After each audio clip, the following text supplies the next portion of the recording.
नमस्कार मित्रों, जय जय श्री सीताराम। मित्रों, मेरे YouTube चैनल पंडित ब्रह्म शास्त्री में आपका स्वागत है।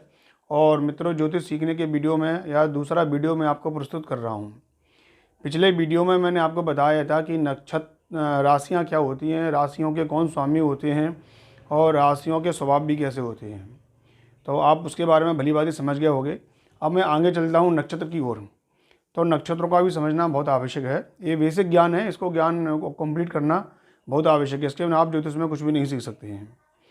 तो मित्रों, दूसरे वीडियो में ये बताता हूँ मैं आपको कि नक्षत्र क्या है। क्योंकि नक्षत्र 27 होते हैं।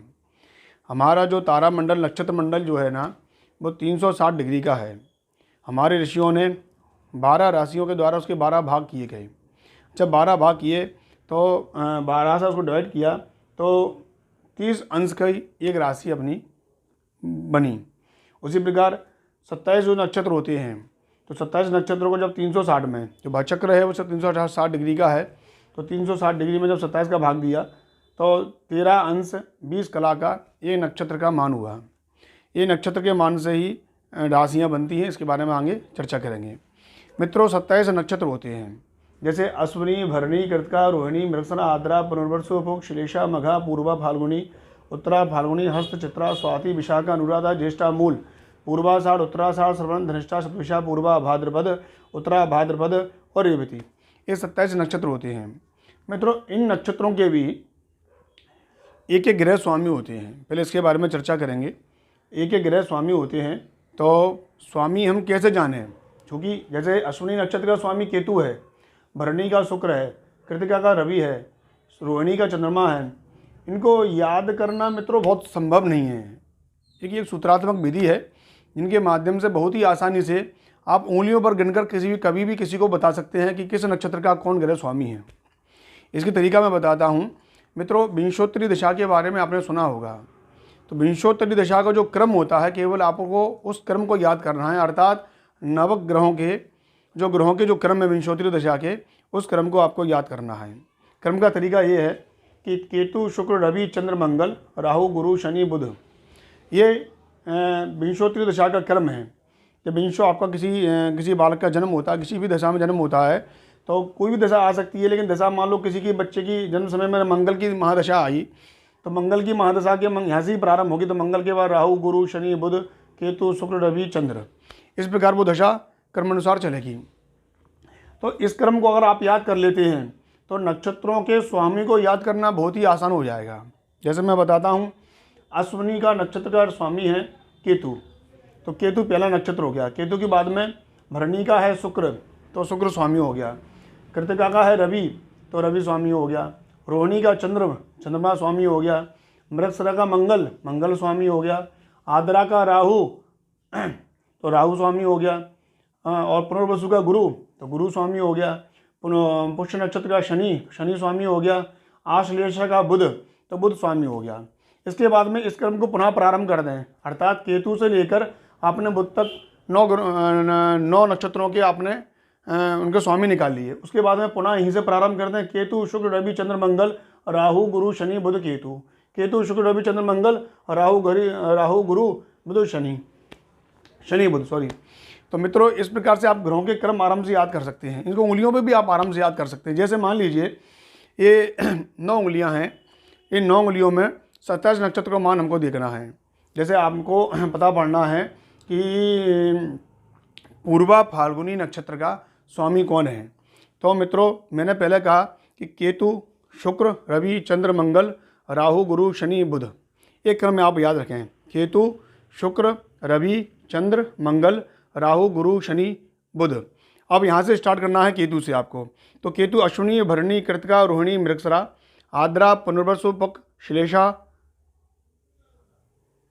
मघा, पूर्वा, फाल्गुनी। मैंने कहा था पूर्वा फाल्गुनी नक्षत्र का स्वामी कौन है। तो मैंने यहाँ पे एक तर्जनी उंगली आई है, तो केतु, शुक्र, यानी पूर्वा फाल्गुनी नक्षत्र का स्वामी कौन हो गया? शुक्र। इस प्रकार से आप किसी भी नक्षत्र का स्वामी किसी भी स्थिति में चलते फिरते में आप बता सकते हैं कि किस नक्षत्र का स्वामी कौन है। केवल आपको नक्षत्रों के नाम याद करना है, नक्षत्रों की जो गिनती है, क्रम, वो आपको याद करना है, और विंशोत्तरी दशा का, महादशा का जो क्रम है उसको भी आपको याद करना है। इसको आप रजिस्टर में नोट कर लें, इससे आपको असुविधा नहीं होगी। तो अब मैं बताता हूँ कि नक्षत्रों से जन्माक्षर नाम कैसे बनता है, नक्षत्रों के द्वारा राशि कैसे बनती है, इसके बारे में जानकारी देता हूँ। अब मित्रों बात करते हैं कि अश्विनी भरणी। पहले मैं बताता हूँ कि एक नक्षत्र में 4 चरण होते हैं। एक नक्षत्र में 4 चरण होते हैं और 9 चरणों की एक राशि बनती है। एक नक्षत्र में 4 चरण होते हैं। अश्विनी जो नक्षत्र है, अश्विनी मैंने कहा कि एक नक्षत्र में 4 चरण होते हैं, तो 1 2 3 4 ये 4 चरण होते हैं। भरणी में भी 4 चरण हैं। सभी नक्षत्रों के 4-4 चरण हैं, परंतु अगर राशि की गणना करें तो राशि 9 चरणों के द्वारा एक राशि की उत्पत्ति होती है, एक राशि बनती है। अब 9 चरण कैसे बनाते हैं, मान लीजिए 1 2 3 4 5 6 7 8 और 9।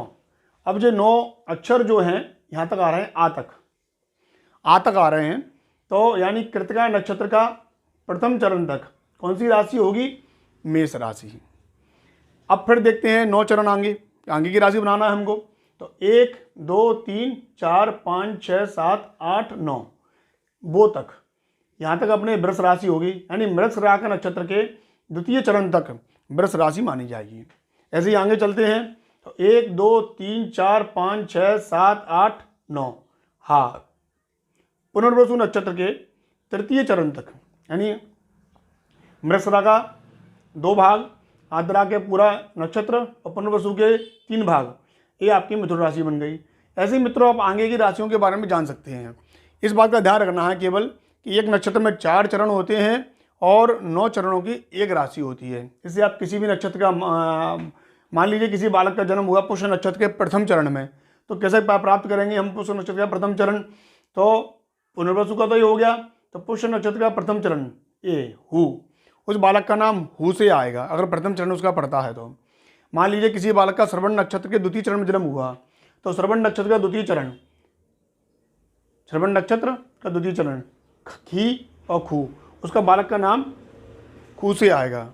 तो इस प्रकार हम नक्षत्रों के द्वारा जो जन्म नक्षत्र है उसके चरण का भेद जानकर, उसके बारे में जानकर, उसके जो नाम अक्षर जो जन्म का नाम पड़ा हुआ है उसके बारे में आप बता सकते हैं।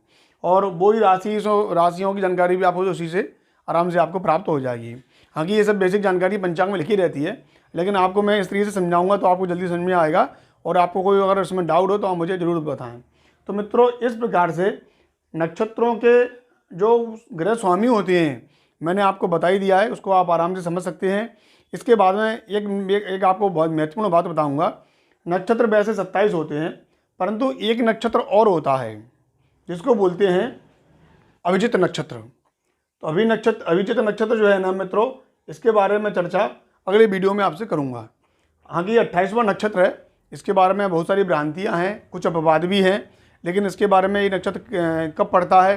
एक अभिजित वो होता है जो मध्याह्न के समय नित्य आता है, और जिसमें कोई भी शुभ काम पूजा पाठ इत्यादि संबंध या कोई भी नया काम प्रारंभ किया जाए तो निश्चित ही वो सफल होता है। और ये नक्षत्र जो होता है ये क्रम अनुसार यानी महीने में केवल एक बार आता है, वो भी बहुत कम समय के लिए आता है। इसके बारे में जानकारी मैं आपको बताऊंगा। नमस्कार मित्रों, जय जय श्री सीताराम।